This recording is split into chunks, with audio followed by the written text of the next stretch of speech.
TableTop Weekly. I was about to say this is Gamers Online.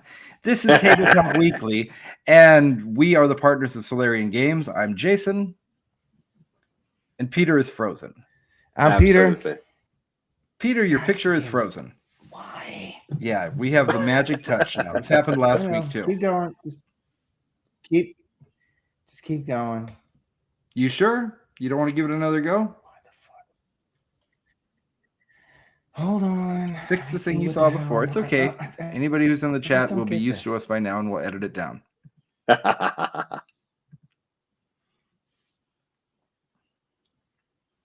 Maybe this time I'll remember the name of the show.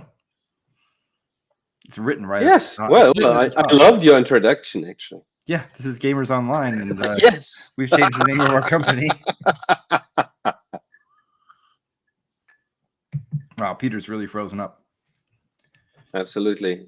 And it says actually upload process in 80, 85, 84%. So, oh, he's gone. Yeah. He's a goner.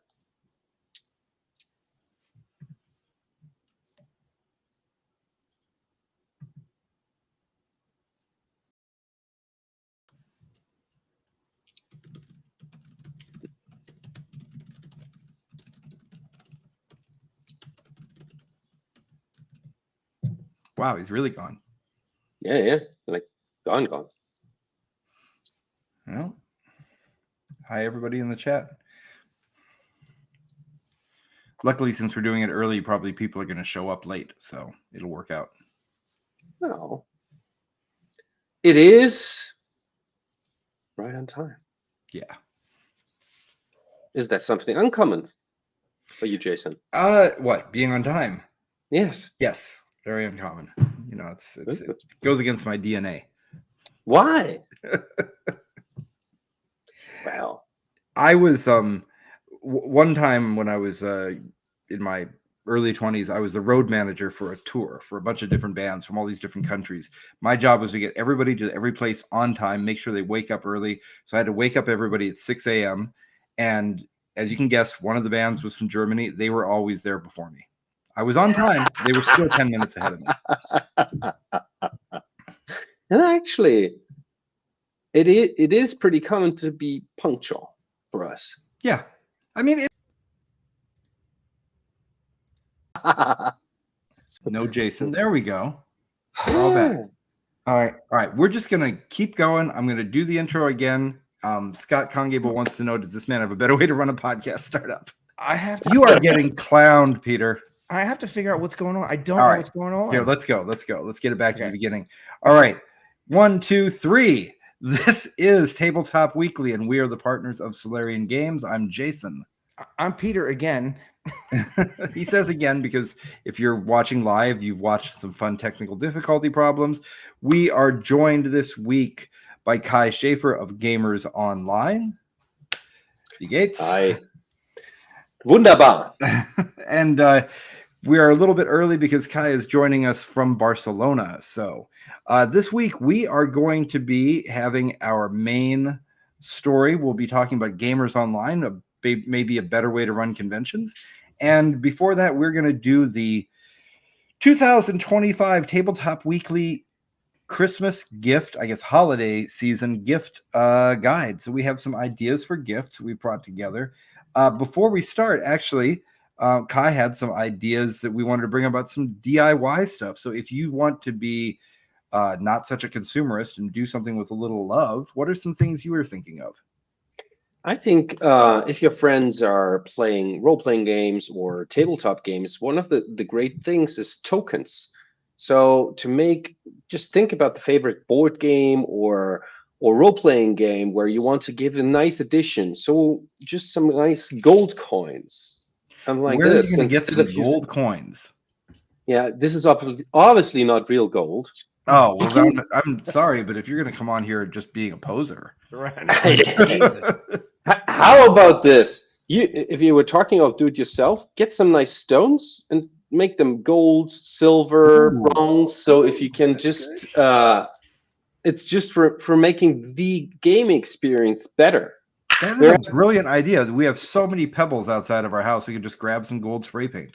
Yeah, exactly. Others talking about stones, just make them really nice. Mm-hmm. Instead Let's see. of like So some of our listeners are on the audio later. What are we looking at here? So that's marbles, just cut. So marble Mhm. stone just cut down in cubes.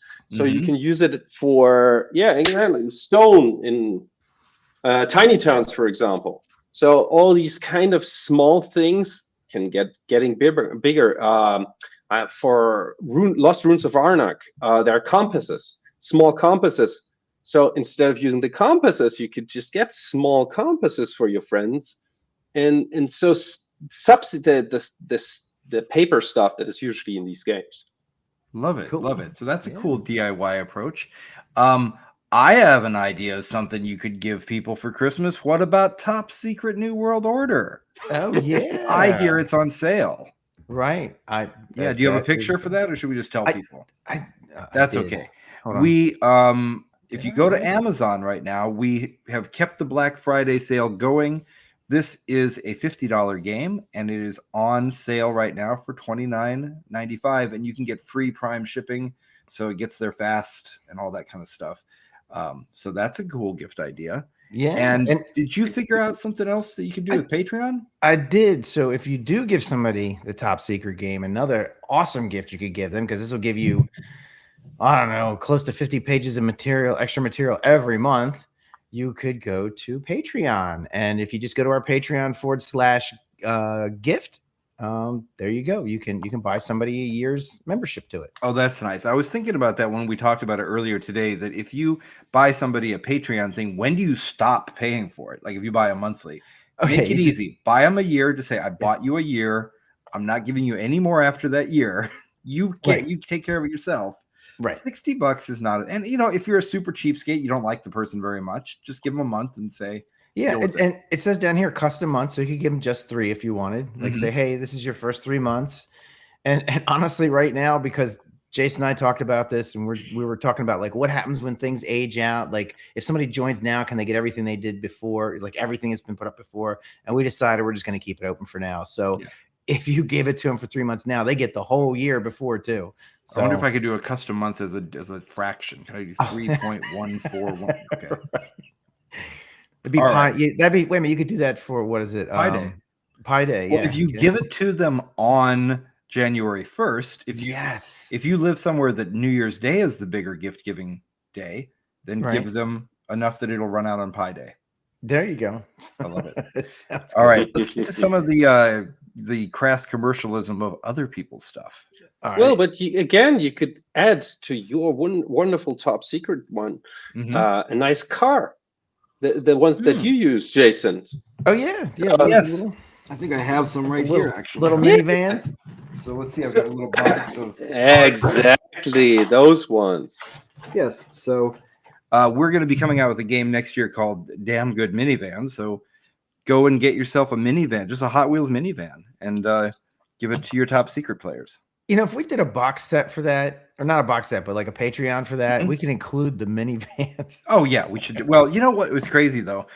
Most of the time you go and you buy some Matchbox or Hot Wheels or Corgis or any of those, Johnny Lightning, they got everything. These minivans are some of the hardest to find. I actually had to really dig these up. Well, maybe not then, because that could get really expensive. Yeah, I mean, most of the ones I get, they're really inexpensive. So, Kai, when we were playing in Dublin, we had the cars, and so I think your daughter liked the car. So I'm going, exactly. Keep the car. It's okay. It was cheap. But these, I'm like, no, it took me 3 months to find it. Well, you should try flea markets. Usually there is where you can get a lot of nice stuff of this kind, secondhand. Yeah. Well, some of my friends will probably realize this when they get their Christmas gifts this year. A lot of the stuff comes from thrift stores and flea markets. It's the thought that counts. So what do we have in front of us today here now? This was actually what made me think that we should do a gift giving guide when I saw these come up in one of my feeds. Who knows which algorithm it was that sent them to me? But these are so cool. Dungeons and Dragons ornaments. And it's a proper legit company that makes a lot of different ornaments, really cool things. I don't even know how they decided to do this or how they got the license or how they decided to do these specific ornaments, but they're great. The first one is we have the Dungeon Master from the cartoon.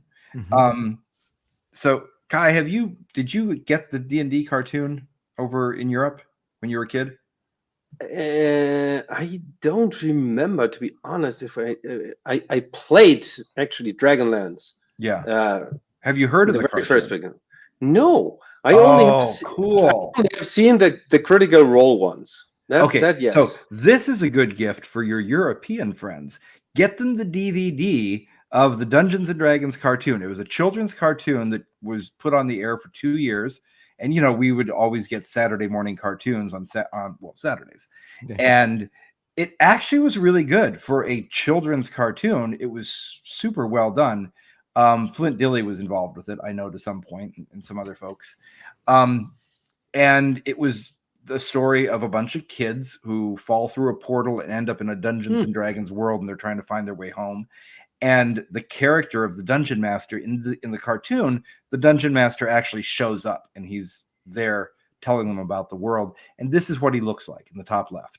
That's what the little dungeon. There was actually a book series around that. Oh yeah, that was in the Word of the Master. That was around these time when that came out. It's a pretty old series where a group of friends playing at the university are getting sucked into their players and changed from the physical form to the form of the characters. Oh wow! And taking over the stats and trying to finally they are there in this world and trying to get out. And I got to check that out. I mean, because the very first book that was ever written with a D&D theme was Andre Norton's Quag's Keep. And that book started the whole idea of players falling into their world. And they all had these little bracelets on that were the dice rolls and everything like that. So it's a cool trope to go with. So yeah, that's the Dungeon Master. Then we also have a mimic. That's a gift. Worst gift ever. Surprise! Oh my God, I love it. I love how much things like this also have made it into the general world. People that don't play D&D, they know what a mimic is. Yeah, some of them. That's true. Like chess from Discworld. Yeah, same exactly. concept. Exactly. All right, so everybody can spot what the next one is. I think. Yes. We've got a gelatinous cube, which is pretty cool. You can see all the adventurous stuff in it. The fourth one is my favorite. They actually did a red box Christmas ornament. That's so cool. The Menser red box. I wonder if it's too late to get one of these and send it to Frank. Oh, right. So Frank Menser is a friend of the show, friend of ours, and he, of course, wrote this. And so I bet he'd be thrilled to get one.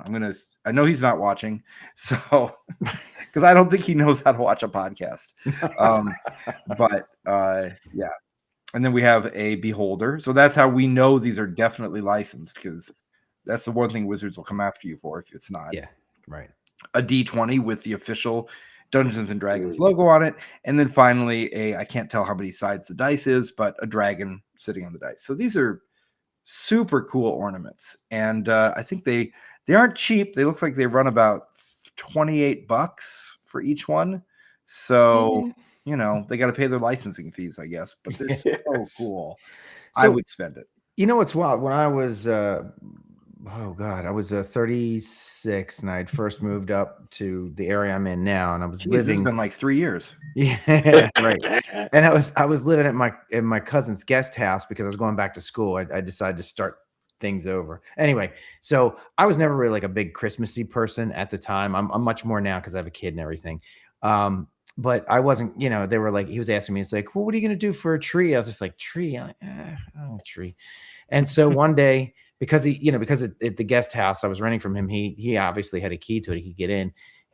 I come home one day from work and there's a Christmas tree sitting in my living room, all decorated, right? But he had designed, this was very cool.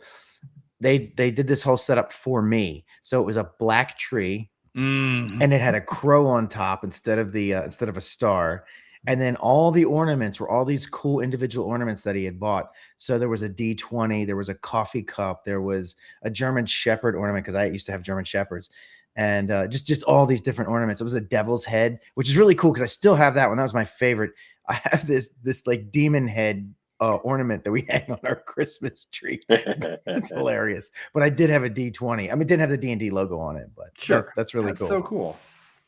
Yeah, when I was younger, we would do our Christmases 2 days after Christmas because that way we could go get a tree for free. Somebody would have thrown it out. Right. And all the wrapping paper was cheaper. And yeah. That's cool. That's cool. All right. That's What the kind do of we thing have you next? do when you're really young, right? You gotta. Yeah. Everybody. I just told everybody I was Orthodox. There you go. Although that's actually, I think, in January, so that's not really true. All right, so this next one is it's a 3D. It's one of these 3D printed products. I found it on Etsy. It's they're dice trees, so they're really cool. You can display your dice. So there's one on the left, one on the right. There's several different ones of these. I just picked these. Yeah, let's as describe these for examples. the audio listeners. Sure. Yeah. So the first one is it's a treant, right? So it's got a big mouth at the base of the tree, at the trunk of the tree, and then the branches go up, and at the end of the branches they hold dice. Well, there's what you can't really see in this picture too well, but it's there. Is that if you drop a die in through the top of the thing's head, it rolls out through the mouth. So it's not only a display, it's also a dice tower. And then the other one is just I guess a dryad. So it's a female tree, in the form of the traditional dryad, and it holds your dice and everything. Right. And now, that one's not a dice tower though, right? No, it's not a dice tower. That one's just a display. Yeah. And both of these run. The one runs the one with the dice tower one runs about $30, and then the other one is $24. And one of the reasons why I really liked it was because I found it on Etsy, and it's cool because it's a private. Yeah, it's not like we a like big to company or support independence. Yeah. So that was pretty cool. I like this, and it's given me an idea too, because for the one that's a dice tower, one of the things when you're playing any game that has a die pool like Top Secret, you usually need to have more than just your usual dice to grab at them. It'd be kind of fun to have them all set up. It's now got me thinking maybe we could get somebody like, I don't know if Brian is on the chat right now or not, but somebody who's a good 3D designer. We could come up with a dice tower for Top Secret that let you store multiple dice at the top that had like a spy theme. I don't know what that would be. I don't know what a spy theme, maybe it's a walkie-talkie or something. I don't know. Yeah, that might be cool. But or not a gun. No. So, maybe spyglass. Yeah, that would be good. Yeah, that would be good. Yeah, definitely not a gun. I just saw a video about somebody, getting shot because they had a marijuana pipe that looked like a gun. So oh my God. People don't have things shaped like guns, especially don't point them at people. Yeah. You know what should be shaped like a gun? A gun. Yeah, that's the only thing. Right. Yeah, then that's dangerous. Don't point that at me. So let's do that. Let's just keep this warning for the US, because here you can have as many false guns as you want, because they figure you're not getting shot at. Yeah. Okay, so pro tip: if you want to go on a gun rampage, do it in Germany. They'll never suspect you. Good luck with that. Their cops carry that was a joke for the purposes of the FBI agent listening to me right now. Absolutely sarcasm. All right, let's keep going. Okay. You say stuff like that, you're like, oh crap, somebody's gonna take that serious. I already figure that when we did the Top Secret box and I had to do the photo shoot and came up with all the props, I must have gotten on some watch lists for the stuff that I was getting fake currency, fake passports, weapons, all this kind of stuff for it. Not good. Not good. All right, so this next one. Wow, these are cool. I really like this. How big is this thing? It's about an inch, maybe 2 inches high. They're like 2 inches by 2 inches. Yeah, they're pretty big. But here's the thing: you don't have to roll them. For those who speak metric, that is 45 degrees centigrade. Yeah. Yeah. Or no, 6 kilograms. Sorry, right. 6 kilograms. And 5 centimeters maybe. Yeah. Okay. But each side of this die it's a die, but it's also got dice within it. So each side is a die type, and it's a spinner. So what you can do is you can set it up and spin it, and then it gives you the number. I was thinking that these would be really awesome for running a Top Secret campaign, because if I got the square one, I could set the 3 of them in front of me, and that's my 3 sets. Yes. And I could just flip it to the side I want and spin it. This is so cool. I want these. Whoever's my Secret Santa. Yeah, and They're not bad. $25. 25 bucks a piece. They're not bad. That's not a bad Yeah. price. And they're beautiful. I mean, they're awesome. Very, very good, good looking. And they're also fidget. Like, so if you like fidget stuff, I was watching people with videos of people using them as a fidget. So you would hold onto the two wheels and just spin the cube and hold it. So it's like, so you can use it as a fidget device too if you wanted to. I need fidget devices. If I have to sit in a video meeting, I need to pay attention to what people are saying. I gotta be fidgeting because otherwise I'm gonna go and just completely lose focus. Yeah, I always doodle. Like even when I sit in meetings, like in front of other people, I'm sitting there doodling. I've had a couple people ask me, I'm just like, look, this is how I pay attention to you. Like, because I'm doing this, I can pay attention to you. If I'm not doing this, I'm going to zone out. So, no, you know what actually is my favorite way to literally be able to pay attention while and not zone out too much? Painting minis.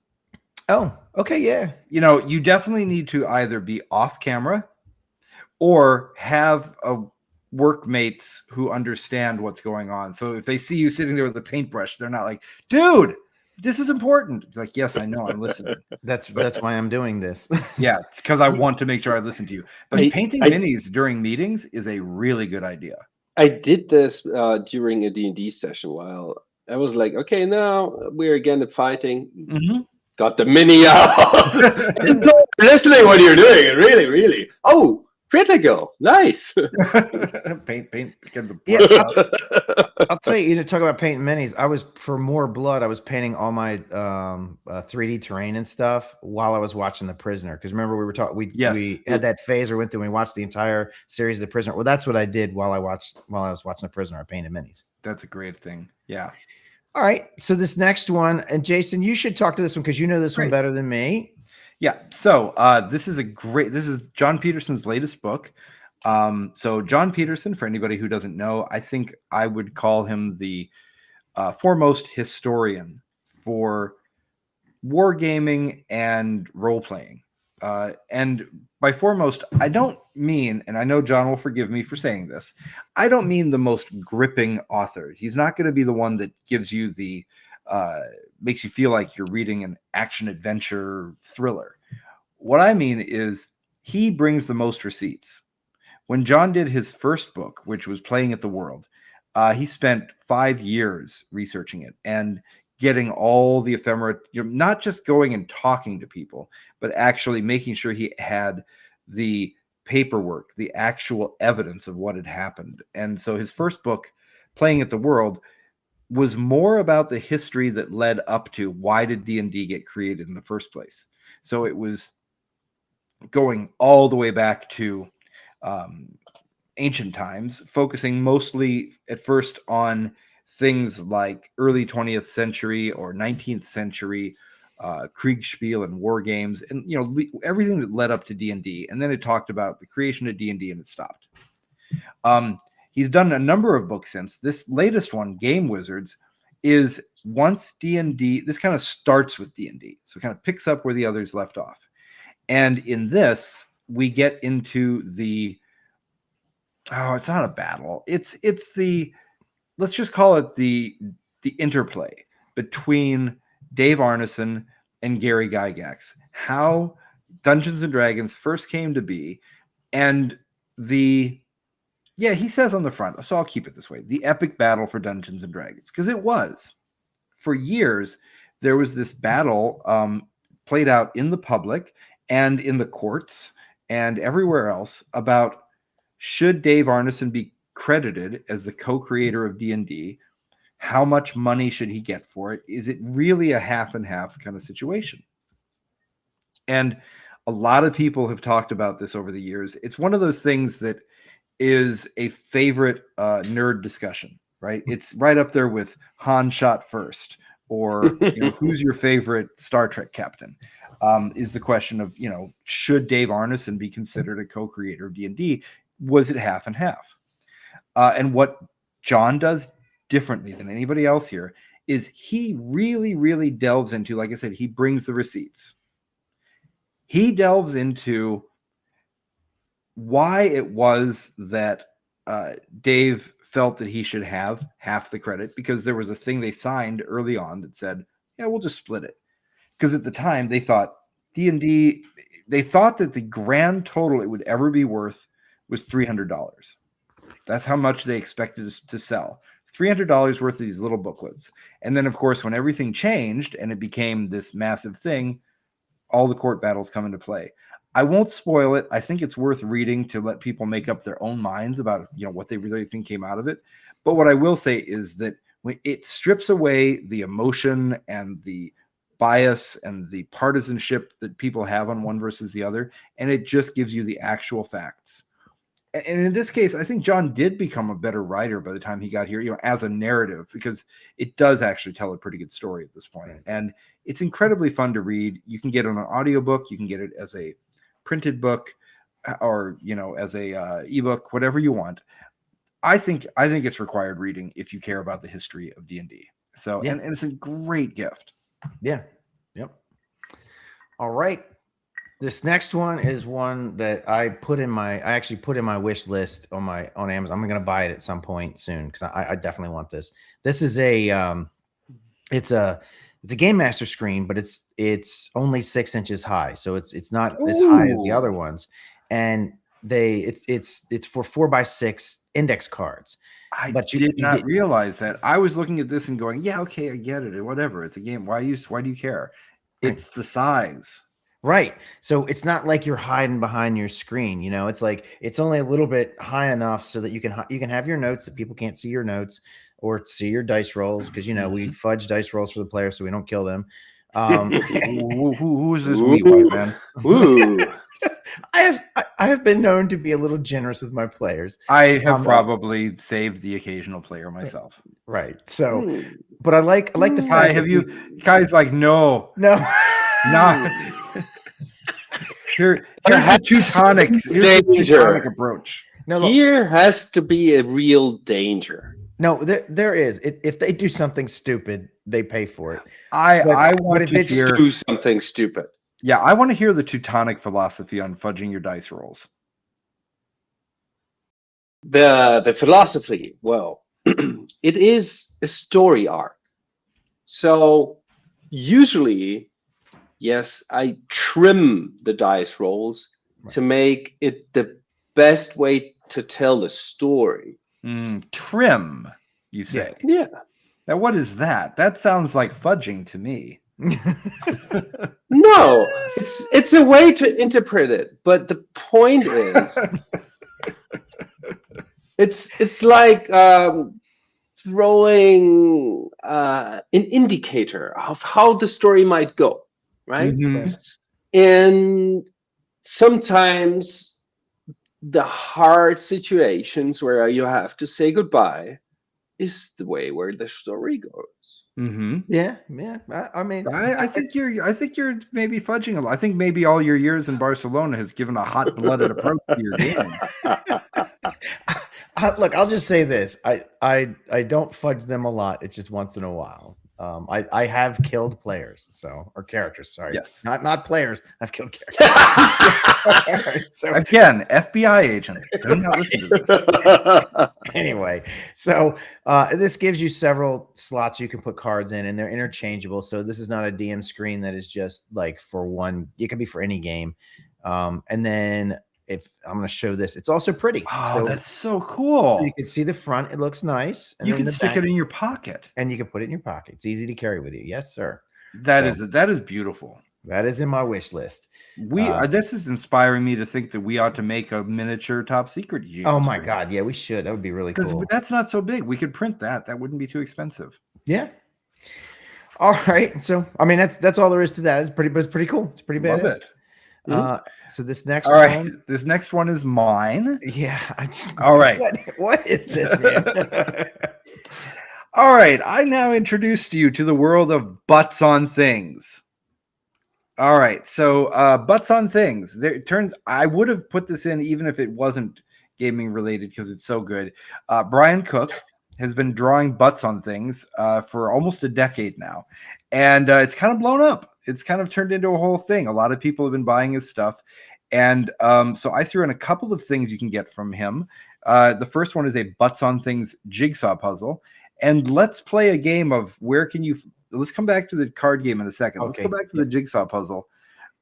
So how many butts can you find in this Christmas scene? So for anybody who's listening, we're looking at a Christmas scene of a Christmas tree with a staircase and a snowman outside and all the usual things. Who wants to go first in finding a butt? I'll go. I mean, there's a lot of obvious ones, so I'm going to go for one that's a little less obvious. One at a time. If you look at that igloo outside the window, there's a little butt right down there at the bottom. The igloo has a butt. Yep. Yeah, the milk glass as well. Oh, you found the best one. How does milk have a butt? All right, I'll go next. In the fireplace, the log in the fireplace, has a butt. All right. I'll say, and right above the fireplace, all 3 stockings have butts. And obviously the slide has a butt. Yes. And the moon has a butt because it's a moon. He's mooning you.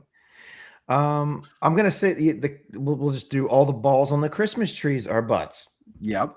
Oh, including and I'll just do this because that way we can get it done. The star as well. The star has a butt. Yeah.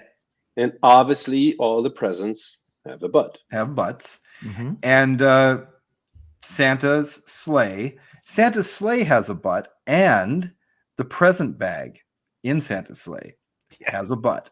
Right. All right. That's pretty good. So that's a jigsaw puzzle. Yeah. And then the next thing we have in here, another butts on things you can get. There is a butts on things card game. So this is a family game, a party game. It's just a fun. You match the cards, and there's some sort of.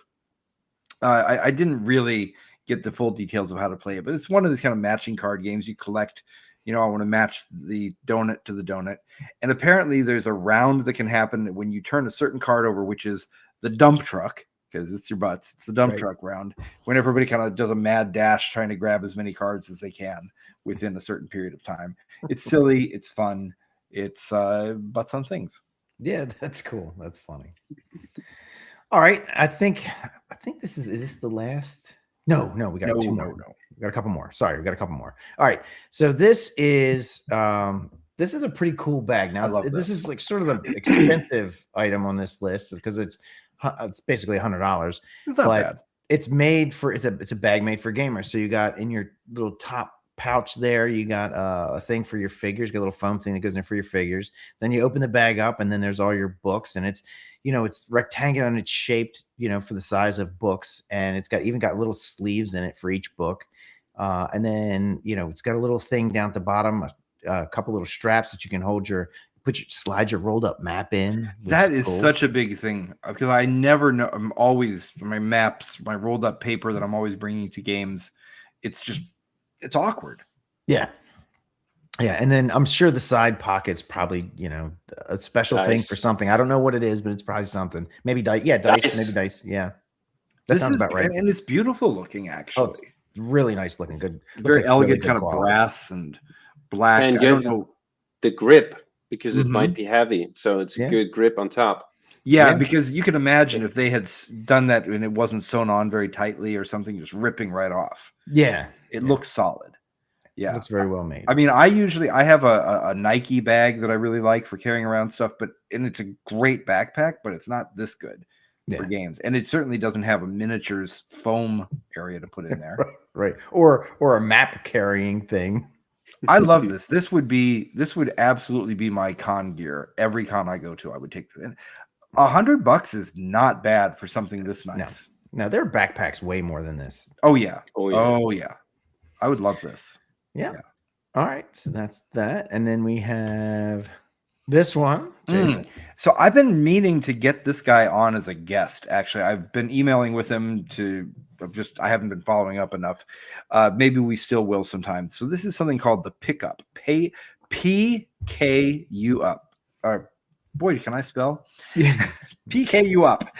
P''KUP. Yeah. And it is something that I didn't think about how much I needed until I realized that it existed. It's for picking up your cards during a game. Because, you're playing and your cards are all laying on the table and you don't want to bend them, especially if you're playing like magic cards or something. You don't want to be bending them and all that. My usual way is to slide another card underneath and lift it up that way. But Oh, that's a good idea. yeah, I mean that gets a little annoying sometimes. It's not always great. It's a little tiny cylinder. It's maybe a couple of inches tall, maybe an inch in diameter, and it uses a suction cup, and it allows you to just press down, pick up the card. You can even pick up a stack of cards with it. So you just pull them up effortlessly without damaging the cards and do it quickly. It's I wonder if it works with sleeve cards. It does, actually. So I've seen, I mean, I don't have one, so I don't know, but I've seen the videos of it. And to your point, if you have collectible cards like Magic cards, you probably have them sleeved. So yes, it also works. I don't know how many cards it can pick up, but it can definitely pick up more than one. So check it out, P''KU up, the pickup. There's videos about it. It's apparently been getting really good reviews. I saw people on Reddit talking about it. And it's a great gift if you know somebody who plays a lot of card games. Yeah, cool. Yeah, some of those cards are super expensive. Yeah, they really can be. So it's nice to not only have an easier way to play, but also to not mess up your card. Yeah. All right. Now we have this is a dice what do you call it? A dice mold? Yeah, ice mold. Ice mold dice mold. Yeah. Oh, I love that. So for and it has all 7 of your standard dice. Yeah, so I mean, I put this one in because, as you know, I'm always drinking my bourbon here during the show to make sure that I stay interesting, which doesn't work, but I try. So first of all, this isn't the only one. If you go looking for D20 ice molds, D10 ice molds, any of these, you'll find a bunch of them online. So I'm not necessarily recommending any one over the other.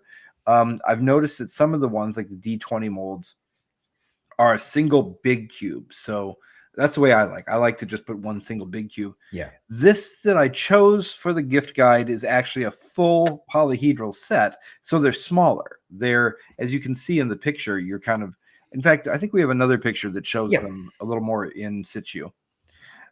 So yeah, you can see, you can actually put in a rocks glass like the one I'm holding here. It looks like you can fit all 7 of them. They're smaller, the kind of size of a traditional ice. But I just thought it was really fun that they had the full polyhedral set from D4 through D20. So technically, you could even roll them during the game. Yeah, it'd be a quick game. Well, that's part of it. Maybe you find some mechanic for your game where if you don't roll before your ice melt, then it's too late. Your ice melted. You can't roll anymore. That'd be awesome. I wonder if you could use that with like resin. I wonder if you could like pour dice in these things. I think there's probably better ways to do that. Probably. I would also say you should probably not make ice in your traditional resin molds. But maybe chocolate. Oh, yeah, you could probably do chocolate. Sure. That would be good. Yeah. That would be good. Because it would take the form. Be good looking and tasty. Yeah. And you could continue to roll those until you just couldn't take it anymore and had to eat it. Just don't use that. It's like, wow. Well, if you play your game inside a walk-in freezer, then you should be fine. Or you could put a candy coating on them so that they melt in your mouth and not in your hands. Like M&Ms. There is actually a bar in Barcelona that is a walk-in freezer. What? Oh, why? Jesus. Yeah, they made it. It was an old cooling house, so it's in the waterfront. So they made it a bar. So at the beginning, you're getting an extra jacket, and then you go in, and it's all ice. So, oh my god! So I repeat, beautiful for that. Yeah, right. To be special, I guess. I guess so. I mean, maybe you drink enough, it doesn't feel so cold. Yes, and your ice cubes always stay ice cubes. Yeah, or maybe it's just a good way for shy teenagers to be romantic because they're like, "Oh, honey, we should sit closer." Yeah. Oh, let's cuddle. I don't know what the drinking age is in Spain. I assume it's like 7, right? Probably around 18 here, but yeah, you can always try like you were not as hot as I thought you were. Like, oh, I get it. Oh, jeez. Oh, jeez. Waka. On a related note, since France is next to Spain, I just found out that up until the 80s, alcohol at lunch was part of school lunches in France. Yes, it was. So, Well, boy. it was wine, obviously. Yeah, but still, I mean, it must have made the teacher's job easier in the afternoon. Makes nap time real easy, right? All right, so that is our holiday gift guide for lots of good things there. Give it a try. Let us know if you get any of those. Either buy them for other people or give them as a gift. And let's go to our main story. So tonight we're going to be talking about something people have asked us about, which is a better way to run conventions. And so right now, if you are a game convention organizer, you have a limited number of options. You could go with Warhorn, you could go with tabletop events, and they've kind of gained a lot of traction, but people have plenty of things they wish they did better. And so we have somebody tonight right here who has a better idea. So let's talk about Gamers Online. Give us the skinny. So Gamers Online, the idea of it is giving another option. If it is a better option, everyone can decide by themselves. So to be fair, but Gamers Online. We're not talking to an American. An American would be like, "Big ups! It's the best in the world. Yeah. It's all going down." Right. Yeah. Well, being humble is not a bad thing from time to time. Yes, That's true. That's true. Good. That's good. So actually, Gamers Online started with a small story. Me and my family were traveling a lot. So I was moving from one city to another, and I came to Barcelona. And then obviously I tried to find a gaming group. I was playing in Germany a lot. I had my role-playing groups. I had my board game groups. I had doing LARP, all of that. So I came there and tried to find using internet. Honestly, it was 18 years ago. Internet, finding a group. How long do you think it took me? What do you think? Oh, Jayson? I can't even imagine. I would just think weeks and weeks. Pete? Yeah, probably several weeks. How about 4 years? Oh my God. Wow. Yeah. I also got 2 kids in between, but besides of that, it was really, really, really difficult. And in the end, it was 50 meters. That is something like 80 feet, right? Mm-hmm. Just for the sake of 50 meters. metrics. Actually, it's more than that. More. That's Probably more like 150. 130 feet, I think. Something like 120, 130 feet. Thrice. And there was the group that I found, and it was like just a building around the street. It was 165 feet. I had to look it up. So that is when I thought, when I have some time, I'm starting to do something so gamers can find gamers better, in a better way, like-minded people to play with, offline, online, the way they want. And this is where the idea from Gamers Online was born. So one of the main things that we're trying to solve is that if you're playing, let's say, Top Secret, you want to know who's also playing this, and maybe this person is even close by. Mm-hmm. So this is one of the reasons, and also give the people the opportunity to create their gamer CV. So as you probably, as myself, love to keep track of wins and losses, more the wins than the losses, but also campaigns, the ideas, and so on. So we wanted to make it available to everyone to keep track of their matches and even gain some experience points so that they can see, hey, I'm number 1 here in this region. And the third part was then going over to we were traveling again, family, going over to Denver, having a really nice time in the US, and to the Tacticon, which is for the people who also do the Genghis Khan in Denver.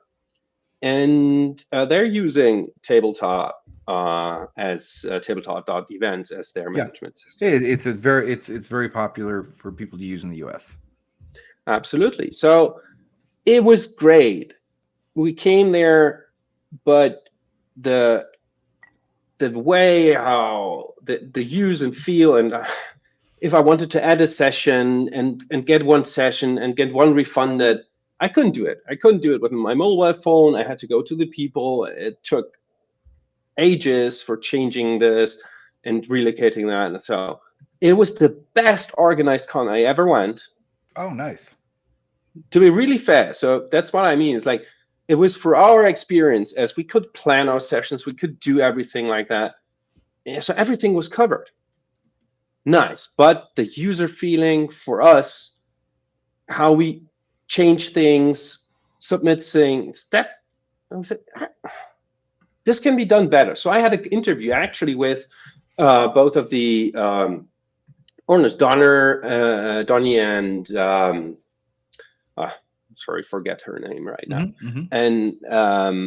And we had an interview and talked about the challenges that they were facing with the current software. So I did take a look, and it is a very ancient piece of software. So they're in the market a long time.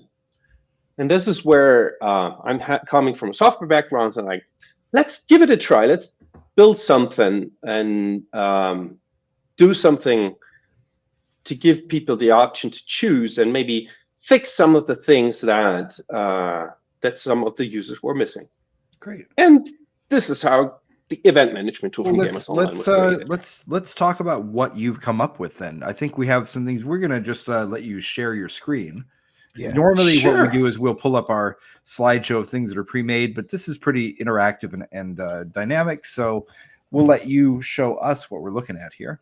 And so just for everybody who's listening, we've had a demo of this. We've had and it was a long demo, so we won't go through the full, we did over an hour demo, so we won't do that tonight, but we will give the highlights. So let's get into the highlights. All right. There we go. And keep in mind, we have people who are watching on the video, but we also have people listening on audio afterwards. So make sure to let people know, what they're seeing. Perfect. So right now what you're seeing is the front-looking piece of this of your event. This is your event where we have the title, the day, the games that are being played with a nice banner in the background and all the description that you can see. So this is the event that we run actually yesterday. So this is an example. You had your convention yesterday, actually. We forgot to talk about that. Exactly. So using our system, introducing this managed system into Spain to look how the Mediterranean culture is responding to it and how everything works. So it was a great success. And we have, everyone could see here the when, the where, with the who is organizing it, and any social media links that you want to share. Yeah. Having a nice floor plan where you can share how you have distributed the rooms. And these are just images that the game or that the convention organizers create and put up. So you're not making it for them. No. So everyone manages their own event. And I'll jump into this. So if you have a Jog Brogson, for example, who can make your maps, you can put them right up here. Yeah. Actually, I met Jod at in London at Dragonmeet, where I hold a seminar how to do your own event with the people in the audience. So in 40 minutes, actually 30 minutes, we created an event that you could have run at that very moment for 2 days. Cool. So just it is how we'll jump into it later. It's hopefully a very good user interface to manage these things. You have your own badges if you already have bought something, and this is how the badges would be shown, and you can set it up the way you want. I'll jump into it in the next moment. But where you can buy it, add it to the card, add a name to it, what you want to have on your badge, and then add it easily to the card. Yeah. So, Yeah, so I for should the, say for the for if you're- listeners, yeah. Kay is showing different badges that you can pick from. So you could set it Yeah. up to have multiple badges in there, and then you could just click on the one you want. And it's a lot more WYSIWYG in this case, meaning Yeah. what you see is what you get, so that you actually can kind of get an idea. If you're a attendee, you're not just filling in a generic form. You actually kind of see your badge as you're doing it. Yeah. And now we're heading to one of the centerpieces, which is basically showing what you can attend to. So again, we have a little bit more graphic. It's a little prettier than other things we've seen. So you actually got images to go with all these events. Yeah, it's not just like this big list where you see the name of the event and then like the date, like the quote unquote data about it. These are actually have their own like blocks. So it's I like this a lot because one of the interactive. things that I always have trouble with when I'm looking at all the games that I'm thinking about playing is that there's a bunch I'm not familiar with, and I like to play games I don't know at conventions. Why would I play something I can already play at home? And it's very hard to decide, just with text. Having images makes a big difference. Yeah. And here you have the possibility to click into each card, which we have, where we just see when it starts, where it is, how many people are already in there, is there a price for it? And if you click on the information, you can see actually who's already participating at this, and can take a look at the gamers who are playing. Or you can click on the image yourself, and then you go to the game page, where the game is described, as you just said, Jason. So you have a direct way to look at the game if you don't know it.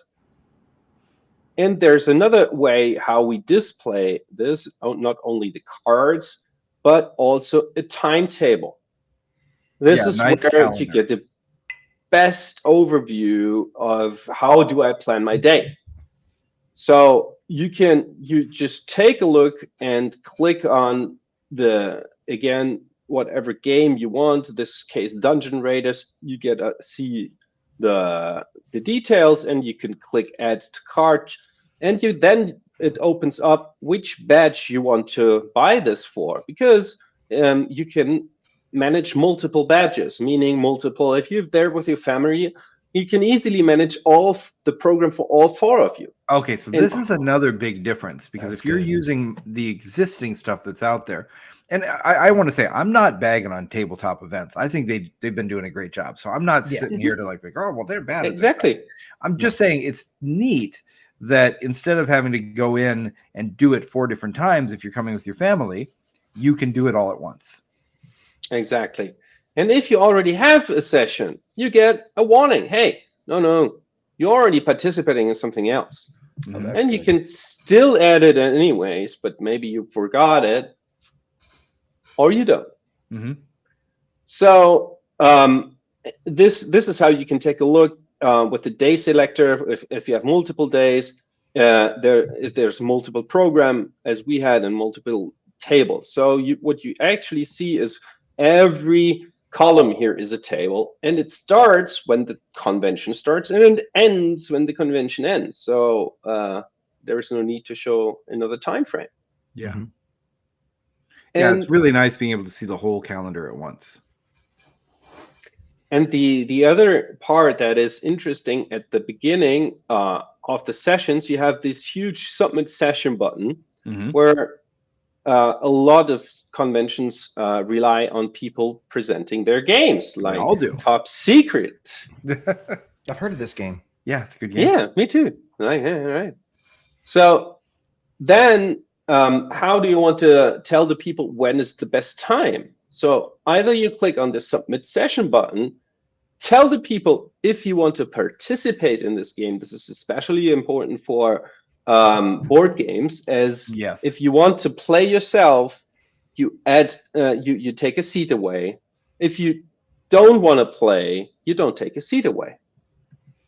Yeah, and this is another big innovation that I love, is that if you're using tabletop events or Warhorn or anything else, and you're going in and you're setting these up, you don't have that option. You're basically you're not able to go in and just create it as a unseated person.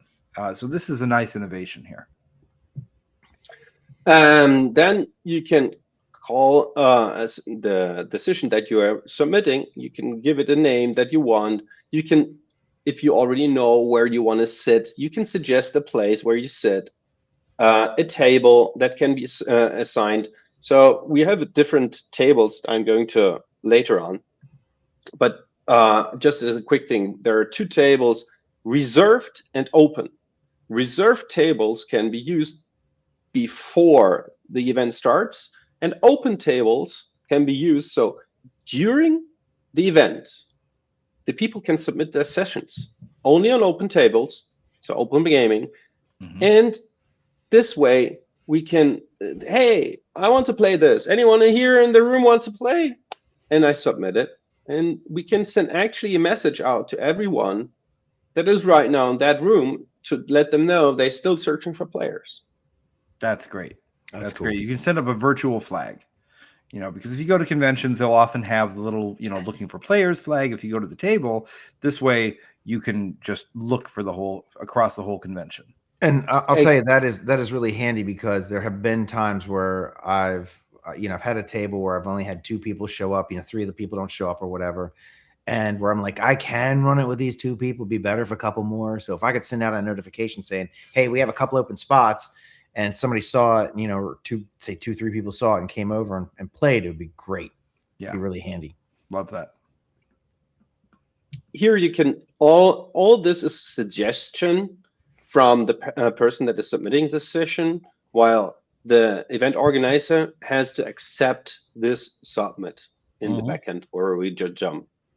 And they can change the assigned space. And the moment they accept, the person that submitted the session gets an email. They got accepted. This is the session, and everyone knows what has happened. The other part where you can submit a session is just, I want to play guillotine here, and I want to do a session afterward. You pick it, and we preset your start and end time, preset the space that you set, and you just add the rest of the stuff. So cool. Nice. So this is just the front-facing part, and this is the back-facing part. This is where I manage all this stuff. So here I have additional filters where I can filter by spaces. So to explain this, our setup is by spaces in one hand. So you can call it rooms, RPG room, room 1, 2, 3, 10, 12, whatever you want. We decided to go in our event by naming the 3 spaces that we had with forestal names in Spanish. And then you set tables. Those tables are in an assigned space, so you always know where it is. And as I already said, you have different types, reserved and open, I already explained, and then you have booth and sponsor.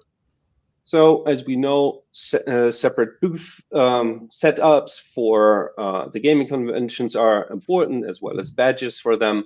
So if you set a booth table, you can actually attach booth badges to this. In our case, we have had a nice artisan booth with us, and we can see exactly who is where attached to. This was not at the demo. We already did take, so that's another thing. We're trying to listen to all the ideas that you are having. I came up from the seminar and Dragon Meet from simple things. Yeah, look, I don't know if I have internet, so I want to print out the stuff. It's like, okay, export session, noted. Next features we're working now that all the tables can be exported, all the sessions can be exported, so you can always have your printed version of it. So this is a living system, is what I'm trying to say. The core of it, the sessions, this makes most of our gaming conventions different than other stuff, is how much detail we need on our sessions. We have quick filters, gamings with hosts, submitted sessions right now is empty because they have been already submitted and accepted. So these filters are for our day-to-day base when we're setting up the convention. And like I said, we have our own way of looking at the back end where we can then edit the sessions, add participants to the sessions directly. So when you are setting up the registration, says, yeah, I want to go into this one, you just add them. They have a badge and save it. And the person is inside this. They can obviously manage it all themselves. And this is another difference. Everything can go done in your passes. So in your own passes, you have always a view and a timeline. Mine one is a bit boring this time, but you can do refunds. Just go out of this. You can get refunds on your everything is done through Stripe. We're working with Stripe here, and you also have a nice dashboard with overview, how many attendees you have, and when you're setting up when you're creating the event, this is the basic setting we spoke about it, what front end side, what the people are seeing. Here's where you set it up, where you have your descriptions, your floor plans, you have the banner in the background, and you have a sponsor image. So on all digital passes, you can sell, for example, the small part on the bottom side, you can put one logo in it or a multiples, whatever you prefer on your event. Same goes here with where's and starting dates, and the duration for our was 1, but like I said, it is done for multiples. So if somebody is creating their convention on Gamers Online, will they need to use a gamers.online URL, or can they use their own domain? They will have to use, as for the event, the Gamers Online URL. So the event will be shown here, while we are working on an implementation through an API for their own websites. Okay. So that they can. I don't think that's something anybody there. else does right now. If I'm not mistaken, I think nobody's doing that yet. No, I don't think so. Yeah, so that'll be pretty cool. I think the main question is, so let's say, so we're doing our first gaming convention in May 30th, which is ModCon. Go to modcon.games if you want to sign up to run some events there. And, so we've already kind of locked in, but we're already looking at this for our second ModCon because it's a pretty cool system. Now, we're a brand new convention, so we haven't really got a lot of what they call sunk costs. We haven't put a lot into it yet, so it's pretty easy for us to say we're going to switch over and do Gamers Online. What kind of questions have you had from people, or what are your thoughts about how a convention that's doing it another way can make the switch over? Where's the challenges they're facing, and what can make it easier? I think the biggest thing that most of the people were facing is when they already start selling their stuff. This is probably simply too late. We can import a whole set of badges into the system, so that the attendee badges, which you can see here, can just be pre-filled, right? So this is possible. But I think the biggest crossover is, I know a system, and why should I do the effort to go to another system? Sure. That's always a question. And I can give you one thing that I haven't seen, at least somewhere else. We can copy your event here. So we can duplicate your event. So even though you might have a first setup that is still faster, I would guess, than the other systems, but the second and the third and the fourth is a copy click away. Right. So And I actually went to the Dragon Meet. They were using Ticket Tailor. So there are other systems that are I've out never there. even heard of Ticket Tailor. Yeah, what is that? So a lot of people right now are using pen and paper as well. So it is, yes, Peter, it is still pen and paper and Wow. Excel lists and sheets. And and you still encounter the people that say, why should I change that? It works. Well, I would like to fax all of my events. Yeah. God almighty. Can we figure out a code to use our beepers? You know, our yeah, little... just send me my pager, right? And when I'll call you back and I'll tell you what game I want to play. Right. So yes, it is this way still in a lot of conventions that I've managed. And Ticket Tailor actually is a ticketing software. So what they do is a lot of people setting up mixed ways. So they have a ticketing system because they need to scan the badges. So what you see here, right, is the badges, and everyone has a QR code on their. As you know it from the airplane, this is the way we do it. So beep, you don't need anything. You have an email, and also with a beep, done, right? So the combination between a ticketing system with this badges and an organization system, this is for most of the people new. Yeah. And so the Dragon Meet was run for 4,500 people. Run with Ticket Tailor with his ticketing system to get them in. And then you could buy a ticket, and for your role-playing games in the afternoon or in the morning. They had just 2 slots, and then they sold it. And then they had changes. Changes of table, changes of masters, changes of everything. Yeah. And I actually ran into people say, where do I have to go? So because that system was never made to be managing sessions, it runs. So you have a lot of staff time. People are unhappy. So this is to come to your question. The point is, if you're asking me why should I change, it's like, yeah, do you want to have more time to be really at your convention, and do you actually want your volunteers that are really great people that are helping you out to give them an opportunity to manage stuff easier, faster, and making the other people happy and managing less, because the people have all the information on their mobile phones, which they have all the time with them. Yeah. I can tell you that, Jayson, you know this about me, and anyone who knows me knows this. I get frustrated when things are more difficult than they should be. Like, no. Yeah. No.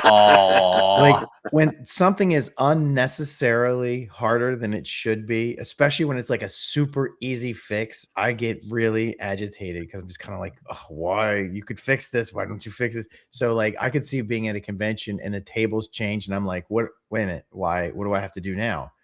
And it's like, and there's no way to know what I have to do. So I have to go find a volunteer and ask this volunteer, and then they have to go do something.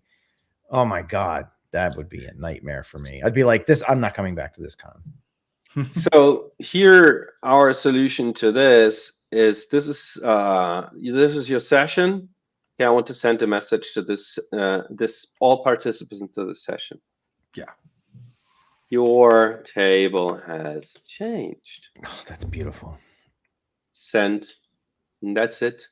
Yeah, you can send this message. Now, how is it sending it to them? Is it emailing them? What? Texting them? At the moment, emailing, and we create in a message. We have basically event notifications part in your own inbox. Oh, good. Gotcha. That's good. And yeah, here, I suppose that you wouldn't be doing text messaging at this point because SMS gateways are notoriously difficult to work with, expensive and complicated. You know, it's wonderful for the end user if they get a notification on their phone, but maybe that's a very difficult way to do it. What we're going to do is right now we already have an app for the most of the user part. The Really? event part is not in the app yet, so Okay. that's something we have to work on. Yeah, But getting a notification in an app as a attendee would be a great alternative to getting Exactly. an SMS. Yeah. Exactly. Yeah. So- Because you get your little red bubble and you're like, uh-oh. Mhm. You know, what is this? And then you go look at it, you go, oh, my table's different. Okay, cool. All right, I'll go over this table Yeah. instead. So great. that implementing that part into our app, like with your passes and everything, is one of the things that we still have to work on, which is iPhone and Android app. Actually. So Really cool. Really cool. ready for Nice. the market. So, this is something that if you're running a convention, you could use right now. Yes, right now it works. Actually, I can even suggest to try it, because for free events, for up to 200 people, it's for free. Meaning, like, you run what I do with family events at home. Family means 20 plus people. That means at least 4 to 5 sessions per time slot. And if I want to plan this in advance for a nice day gaming here, that is at least 3 to 4 time slots. That is at least 16 sessions. Yeah. And you can just use the system, create a free badge. So everyone, you don't have to do the scanning if you do it at home. We do it because it makes a cool sound and my kids love it. It's like, Yeah. But just to know, you come, you know where to play, you know which table. It's like, okay, Yeah. we call it table in the living room, table in the kitchen. Right. And this is how you can just try it and test it. And we And know it a is number for of free. people who do things like that. You know, they'll have hey, I don't know if Benavides is on tonight, but there's a David Con, you know, for Benavides when he's doing it. There was one, yeah. Yeah, you know, we've plenty of people. I've done one for my birthday, a Jayson Con. You know, there's a lot of people that like to do that kind of thing where it's you and your friends. It's 20 people, it's 30 people, and so that's a fun way to do it. Totally, and you can set. So at the beginning, when you created an event, basically what you're doing, you're setting it to visibility. You can set it to private. So those private events, you just copy paste the URL and give it to your friend. So you don't get wedding crashers coming in and Right. be like, I heard there was a game here. I And brought my dice. and then you can the priced events is when They're we chocolate dice. and some ice cube dice. Right. Don't let him in. Right. Actually, just instead of water, you could use something different. Oh, there you go. Vodka dice. Can you? Oh my God. You'd have to be really cold to freeze vodka, wouldn't it? Oh, that's true. Yeah. About that. Yeah, Well, you know, something soft like a cherry or something like that. there you go. That would be better. So this is the great. price. The price part is when you want to charge for your entries. You want to charge. Doesn't mean that you can't have free badges, like for your team or for game hosts or for whatever. So the price part is basically we charge €1 per transmission transaction and 4%. So this is how to cover. We're covering mainly the Stripe fees with that, and have a little bit for us for the development. Where do you see this going in the future then? Because you know you're going to build a business on this. So what's your ultimate goal? That's a good question. Actually, my ultimate goal is to make more gamers happy, and it might when we ran the event yesterday, I was like, people came to me, it's like, thank you. We finally played at an event. And this is like when we went to a couple of events in between, like also to Dublin, our challenge was making queues, not getting stuff that you wanted to, missing games, and having not the optimal con experience. So when you are asking me for the real goal, I want to give the gamer community something back, and with finding other gamers. When you're sitting in a session and later on remind you that was one of the best guys, and I wanted to send him in a message that thank you, you made my day. You can do this. So the combination here, by one time managing it and giving the community a way to make the gaming experience better, and the people smile, and it's like, I don't know, I'm just a romantic game. I love it. I love it. Those are laudable goals. I think it's excellent. As a UX designer myself, I think you've done an amazing job with what you've put together here for both the creators experience and the gamers experience. And so I would encourage people to check this out. And obviously you can go to gamers.online to see it. What would you like to tell people to do if they are interested in checking this out? I would love the people just come by at Gamers Online, sign up an account. All our accounts are for free. Sign up as an event manager, so event organizer, and create an event for you. Just make your Jayson Con, make your Peter Con at home, and try it out. Yeah. Just try it once. And if you like it, great. And if you have an idea to make it better, even better, send me a message. And can they contact you through the site? Yes.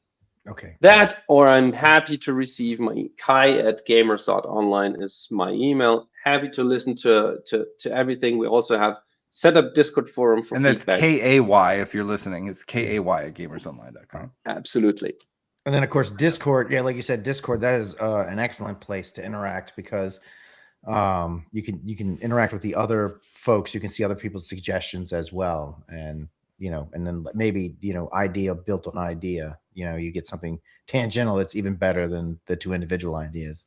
Like, oh, you could do it this way, you could do it that way. Oh, wait a minute. If we combine those two things, we become the full lion robot, Well, I love this. So thank you for giving us the walkthrough on here. Folks, go to gamers.online, make your birthday convention, make your small thing for yourself, give it a try, send Kai a message at gamers.online, and buy some of those cool Christmas gifts that we've showed before. Don't forget, we do have a Kickstarter that is starting on Tuesday. So there's a new book for the first official expansion, which is the Tradecraft guide. So go to Kickstarter. We've got a lot of people following it. Very excited about that. And let us know what kind of things you'd like to see in the Gamers Gifts, and what kind of things you would do with gamers.online. Yeah. Oh, and I want to just real quick touch on that, the Tradecraft guide. I'm telling you, if you're running a campaign, if you are playing Top Secret and you're running a campaign, you're gonna want this book. There is so much good stuff in it. It's really fantastic. Yeah, Scott's done an amazing job. We're very, very, very happy with it. So yeah, we will see folks in the Patreon. We will see Patreon backers in the Discord after this. And thank you so much. Thanks for staying up late with us. I know it's very late in Barcelona, so appreciate that. Yeah, thank you. And absolute pleasure to be with you tonight. Looking forward to staying in touch more as this progresses, and maybe we'll even see you back in Dublin. That would be very nice. All right, great. Okay. Thanks, everybody, and have a good night. All right. Good night. Good night. Take care. Bye-bye.